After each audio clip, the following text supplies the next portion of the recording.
नमस्ते दोस्तों, आप सबका एक बार फिर से स्वागत है आपके अपने यूट्यूब चैनल सत्य सनातन पर। और जैसे कि आपको पता ही है, महामारी चल रही है, महामारी बहुत तेज़ी से फैल रही है, बहुत सारे लोगों की वो जान ले चुकी है।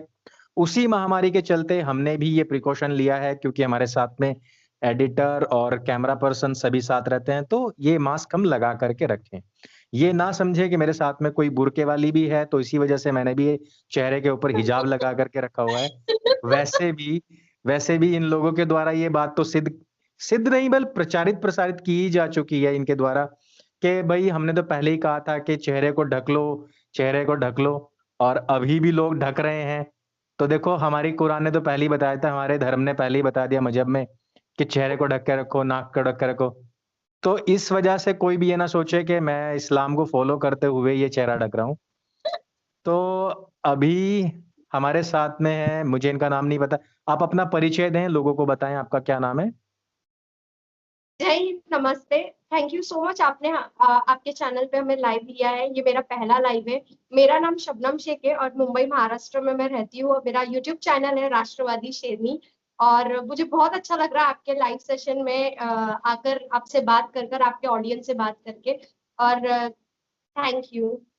सही मुझे परिचय। आपके विषय में बहुत ज़्यादा नहीं पता है, लेकिन इंस्टाग्राम पर जो आपने आज एक खबर दी और उसके बाद में आपने लिखा कि इसलिए देश के अंदर एनआरसी और सीए बहुत ज़रूरी है। यस तो यस। मुझे ऐसा लगा कि मतलब कोई व्यक्ति अगर कोई जिसका फ़ोटो हिजाब में है, इस तरीके से है और वो व्यक्ति अगर इतनी बड़ी बात कह रहा है, तो उसको ज़रूर हमें लेके आना चाहिए और मुझे लगता है कि सारे सवाल आपसे पूछने चाहिए। तो सबसे पहले हम बात जी करेंगे कि ये बिल्कुल। जो कुछ कांड हुआ है, क्या है ये और इसके विषय में थोड़ा-सा आप बताइए लोगों को? देखिए, ये जो हुआ है अभी, मेरी आवाज एकदम क्लियर आ रही है? जी। जो ये हुआ है, जैसे ये लोग जो पकड़े गए हैं, ये हमारे भारतीय लोग नहीं है। पहली हुँ, बात तो सबसे बड़ी बात ये है, हमारे देश में दुष्कर्म, जो महिलाओं पर अत्याचार, उनकी अस्मिता को लूटी जाती है, ये एक बहुत ही बुरी चीज है जो नहीं होनी चाहिए। बट जो अभी हमारे देश में जो अवैध तरीके से घुसपैठिए आए हुए हैं, जो उनको नहीं आना चाहिए, वो भी एकदम इलीगल तरीके से आए हुए हैं, वो ऐसा काम कर रहे हैं, ऐसा कांड कर रहे हैं। इससे क्या होता है, हमारे देश का बोलते हैं ना, हमारे देश का नाम खराब होता है। ठीक है, ये बहुत बड़ा मामला है। सोशल मीडिया पे अगर वीडियोस वायरल होते हैं, महिलाओं के साथ इतना घिनौना अपराध करते हैं, ये बांग्लादेशी है, ये घुसपैठिए है। इसीलिए अमित शाह जी ने, मोदी जी ने एनआरसी लाने की बात की थी। इसके कारण मतलब बहुत से लोग हमारे देश में अन्य जगहों पर, आपने देखा होगा, प्रदर्शन भी किया था लोगों ने। शाहीन बाग बहुत ही ज्यादा फेमस हुआ था, आपको भी पता है, महिलाएं रोड जी। पर बैठ गई थी। मतलब किसको बचाने के लिए बैठी थी? देखिए, ये घुसपैठिए लोग क्या कर रहे हैं, हमारे देश की छवि खराब कर रहे हैं। साथ ही साथ मतलब महिलाओं को मतलब बेचा जा रहा है। आप देख सकते हो, पहले तो लोगों को लगा था ये रेप का मामला है, मतलब उनके साथ दुष्कर्म किया जा रहा है। बट बाद में जांच पड़ताल के बाद पता चलता है कि ये जो लड़की भी बांग्लादेशी है, साथ ही साथ जो लड़के हैं वो भी बांग्लादेशी है। और इनके साथ मतलब होता है ना, जिस्म फरोशी का धंधा कराने के लिए जबरदस्ती किया जा रहा था। और हुँ, दुर्भाग्य की बात यह है कि सच में किसी ने कहा है कलयुग का जमाना है। महिला होकर महिला को वस्त्रहीन किया गया था, मैंने वीडियो देखा है। अच्छा। सच में, इसीलिए सच कह रही हूँ, एनआरसी सीए देश में आना चाहिए। और भारतीय मुसलमानों को इससे डरना नहीं चाहिए, क्योंकि आप देख सकते हो जो अवैध तरीके से आते हैं, नॉर्थ ईस्ट के रास्ते से बहुत ही ज्यादा आते हैं। आपको भी पता है, आपने आर्टिकल्स वगैरह पढ़ा होगा, वीडियोस वगैरह देखा होगा। वेस्ट बंगाल का नाम बहुत ही ज्यादा आता है इसमें, कि वहां से बांग्लादेशी घुसपैठिए बहुत ज्यादा आते हैं, ऐसे आपने सुना होगा। ये पब्लिक डोमेन में है, मैं मर्जी से नहीं कह रही हूँ। तो जी। इन सब चीजों पर काम होना चाहिए। सच में मोदी जी को और अमित शाह जी को काम करना चाहिए। जो महिला असुरक्षित है हमारे देश में, ये घुसपैठियों के कारण। सच में, जिस देश में महिला को देवी लक्ष्मी का रूप माना जाता है, हमारे देश में ये सब चीजें होता है। ये लोग, बाहर के लोग, हमें बदनाम करते हैं। सच में, मैं यही कहना चाहूंगी, इनके आप ऊपर हिंदू तो तगड़ा नहीं? से तगड़ा एक्शन लेना चाहिए। और इन्हें ऐसी सजा देनी चाहिए पब्लिक के सामने, ताकि इनको पता चले कि हमारे देश में भी मतलब रूल्स एंड रेगुलेशन बहुत तगड़ा है। ये बाहर के लोग आके हमारे छवि को नहीं खराब कर सकते। सच में। और महिला बांग्लादेशी हो, पाकिस्तानी हो, भारतीय हो, वो महिला महिला होती है, हमें उनके लिए आवाज उठाना चाहिए। और ये बिल्कुल बहुत बिल्कुल, अच्छा लगा हमें देख आई के एग्री। कि हमारे देश में भले ये बांग्लादेशी लड़की भी थी, बांग्लादेशी लोग भी थे, बट हमारे देश में आवाज आवाज उठाया उठी। गया महिला के लिए। तो ये बहुत बिल्कुल। अच्छी बात है, बहुत अच्छा लगा। मैं और मैं महिला अभी सॉरी, महिला जी, अभी जिंदा है और अस्पताल में है, ऐसी खबर भी आ रही है। हाँ, शुरू में मैंने जब ये खबर पढ़ी थी तो मुझे किसी ने भेजी थी। तो वो मेरे भाई हैं और वो फ़ौज में हैं, तो उनको अच्छा। बहुत बुरा फ़ील हुआ और उन्होंने कहा कि इसके ऊपर क्या बात चल रही है। तो उस टाइम पे यही बात चल रही थी कि नॉर्थ ईस्ट से है। फिर उसके बाद में खबर आई कि जिस तरीके से अभी बिहार की भी खबर आई थी कि बिहार में बहुत सारे दलित परिवार हैं जहाँ पे इस तरीके की चीज़ें हुई हैं और घरों को जला दिया गया है, महिलाओं के साथ में दुष्कर्म वगैरह और मार-पिटाई उनके साथ में की गई है, मिसहैंडलिंग किया गया है उन लोगों को। तो हो सकता है ये कि वहाँ की हो। तो उस पे सभी लेकिन हम भी इस पे इस वज़ह से नहीं बोलना चाह रहे थे क्योंकि हमें पूरी जानकारी इसके बारे में नहीं थी। पूरी लेकिन जानकारी है। अभी अभी मैंने ट्विटर पे देखा है सभी लोगों को पता पड़ चुका है कि ये जो सभी लोग थे ये बांग्लादेशी थे, अवैध घुसपैठिए थे। इसका जो प्रमुख जो किरदार है वो एक रफ़ीकुल इस्लाम नाम का व्यक्ति है जो टिकटॉक पे काफ़ी फ़ेमस भी है और उसके साथ के बहुत सारे लोग हैं इसके साथ में जुड़े हुए। तो ये ट्विटर पे सारा कुछ चल रहा है अभी। ट्रेंड में है कि क्यों सीएए और एनआरसी लागू होना चाहिए।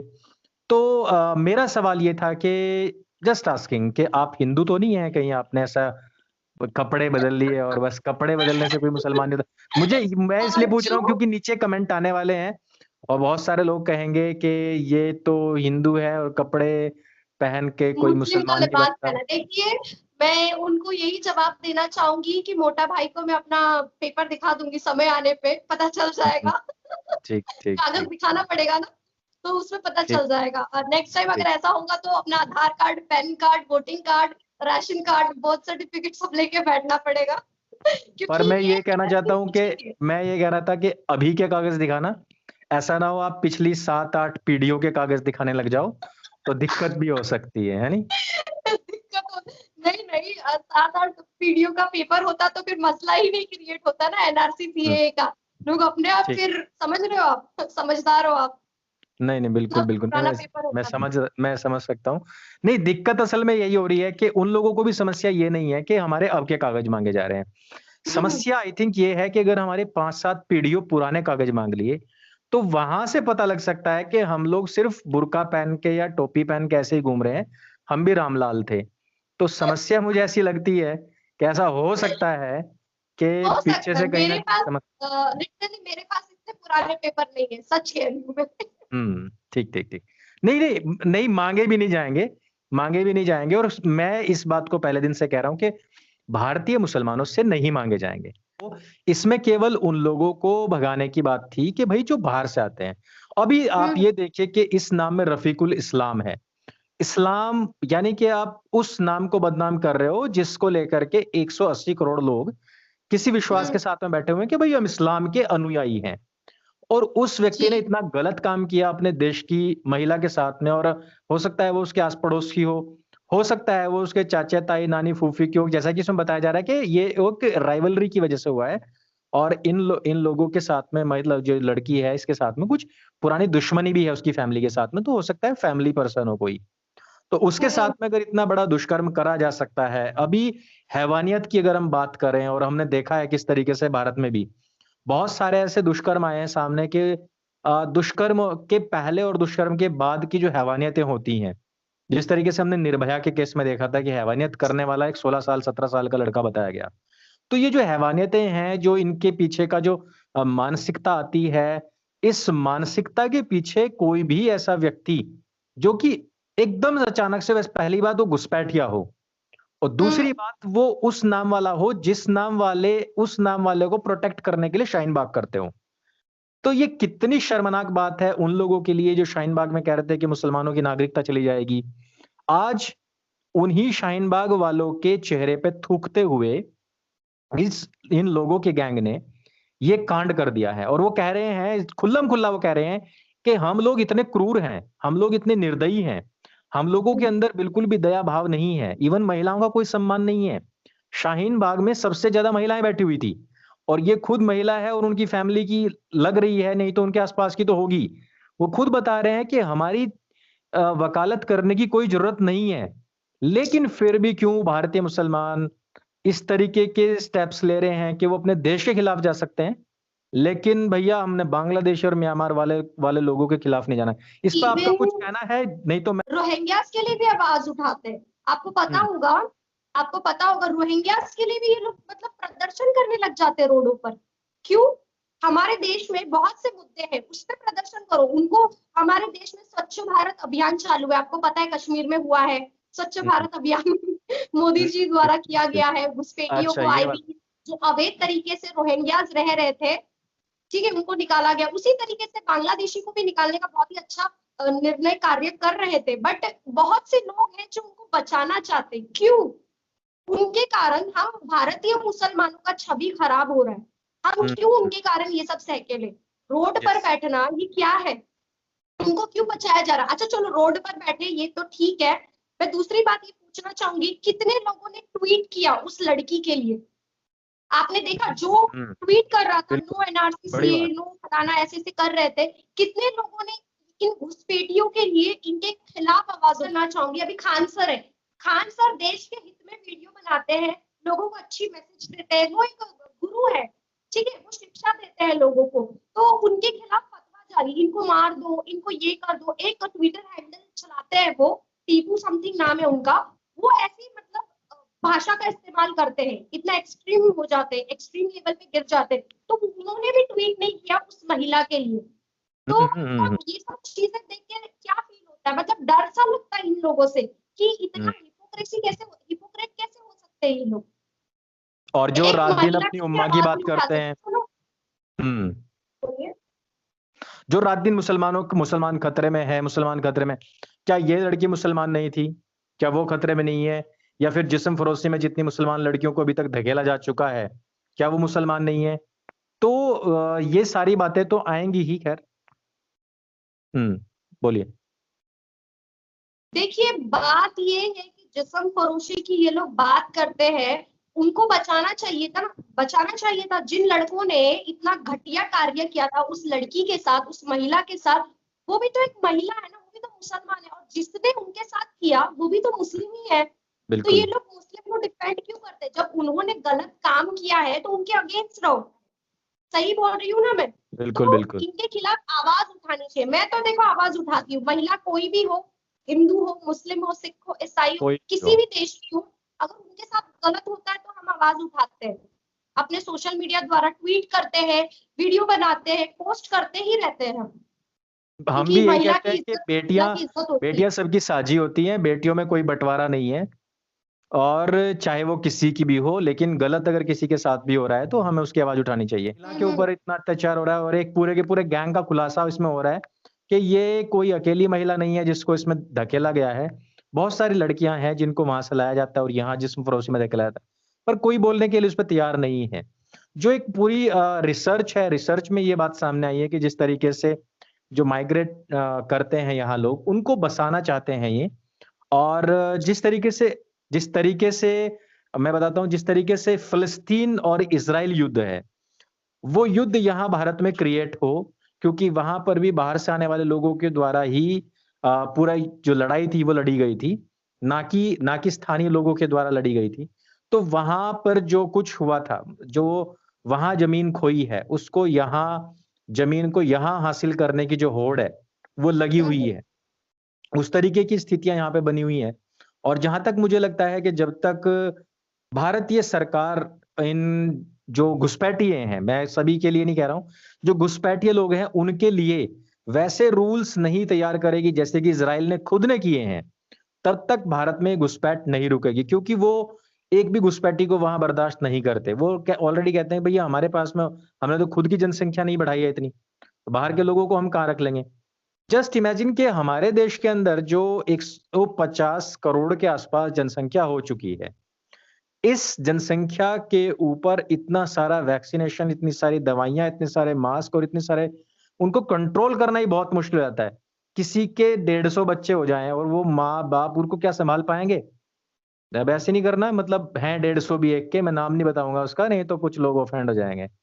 उसके 150 बच्चे हैं, 31 बीवी हैं, 68 साल का है और वो कह रहा है कि मैं एक और शादी करना चाहता हूँ। Oh shit! तो हाँ, लेकिन वो बच्चों को सँभाल नहीं पाता और हाँ, ये छोड़ो इस बात के ऊपर। अभी खान सर ने भी तो यही बोला था कि 1-2 बच्चा हो तो नाम भी रखे अच्छा-अच्छा सा उनका। लेकिन है 20-50 तो क्या कहेगा कि बड़ले वाला, मझले वाला, छोटले वाला। ये इस बात के ऊपर ऑफेंड हो जाते हैं, फिर मैं क्या ही कहूँ? तो वो बात ख़ैर अलग है, लेकिन समस्या यही है कि भारत में पूरी तरीके से इसको कब्ज़ा करने के लिए उन लोगों को कुछ ऐसे बलि के बकरे चाहिए। वो बलि के बकरे जो हों अगर पकड़े जाएँ तो भई हमारे आदमी नहीं है और जब तक ना पकड़े जाएँ तुम्हें पता होना चाहिए कि जो रोहिंग्या हैं, वो कितने निर्दयी हैं, कितने निर्मम हैं। वो किसी व्यक्ति तलक को थोड़ी-सी देर में चट कर सकते हैं। तो ये असल में भारत के खिलाफ एक बहुत बड़ी साजिश है और भारतीय मुसलमानों को ये बात समझनी चाहिए। अगर देखिए उनकी ये ज़मीन है, उनका ये भारतवर्ष है और उन लोगों ने इसमें रहना भी चुना था और बहुत सारे लोगों ने इनको यहाँ रखा भी था। जिस तरीके से पाकिस्तान से, अफ़गानिस्तान से या बांग्लादेश से लगातार हिंदुओं को खत्म किया गया, वहाँ से उन लोगों को भगाया गया। इवन मैं इस मामले में बहुत अच्छा फ़ील करता हूँ कि मेरे गाँव के मुसलमान जो हैं, वो कभी ऐसा नहीं कहते या अंदर से उनके कभी फ़ीलिंग नहीं आती कि हमें कोई निकाल देगा। क्योंकि उन लोगों के साथ में सब लोग खड़े हुए हैं कि यार कौन निकाल देगा भैया, हमारे तुम्हारे सब काम एक साथ चलते हुए आए हैं। तो हुँ, हुँ।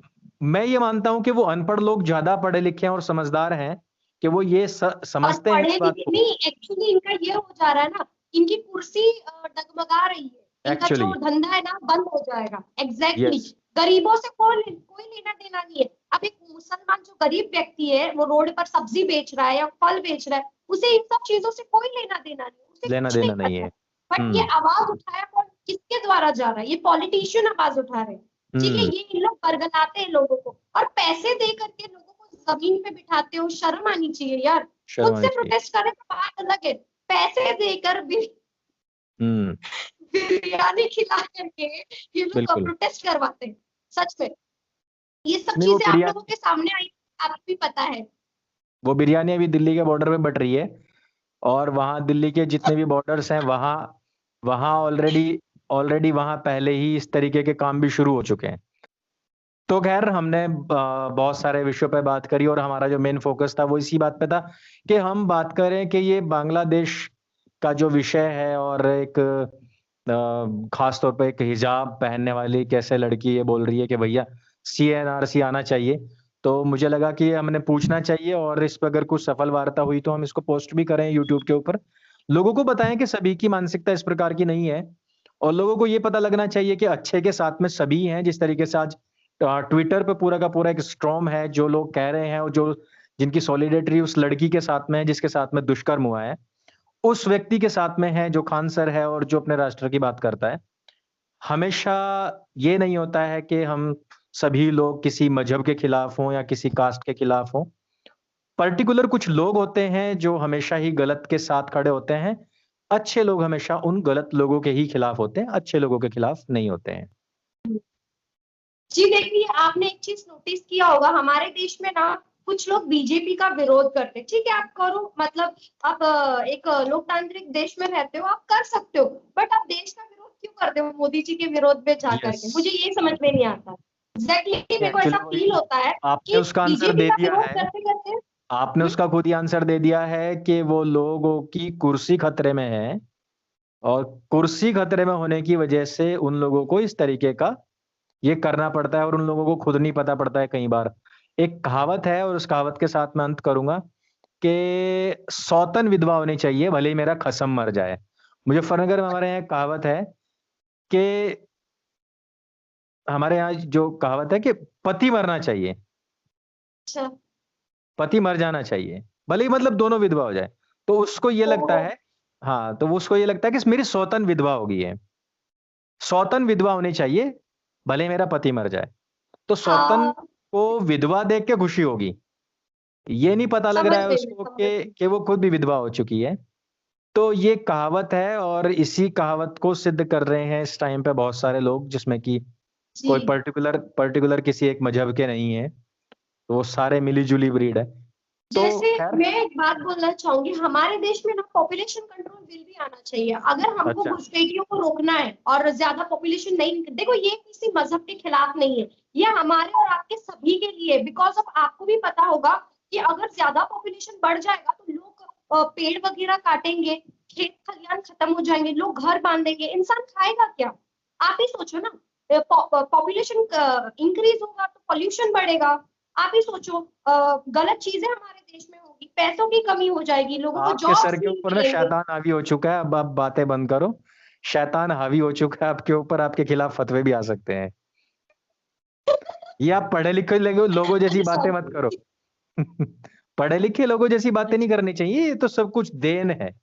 ये सब कुछ देन है, इंसान पैदा नहीं अच्छा, मैं करता है कोई। पढ़ी, हाँ ये बात भी सही बोला, अगर मैं थोड़ा गवारों की तरह रहूंगी तो शायद मैं सेफ रहूंगी, और ज्यादा पढ़ी बिल्कुल, बिल्कुल, लोग लिखों लोग की तरह विरोध नहीं बात करेंगे करूंगी तो आपका। शायद अनसेफ रहूंगी।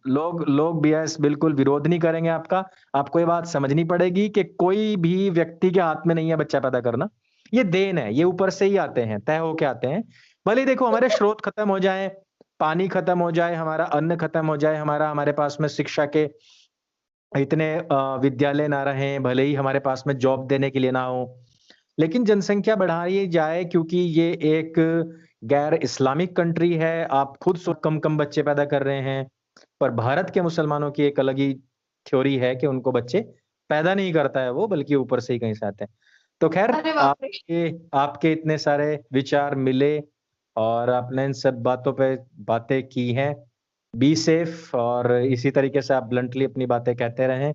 आपका जो चैनल है उसका आप हमें लिंक ज़रूर दें। हम लोगों से कहेंगे कि वहाँ जाकर के आपकी आवाज़ को ज़रूर सुनें बहुत और बहुत राष्ट्रवादी लोगों के हमेशा साथ में रहना चाहिए और उनको सपोर्ट करते रहना चाहिए।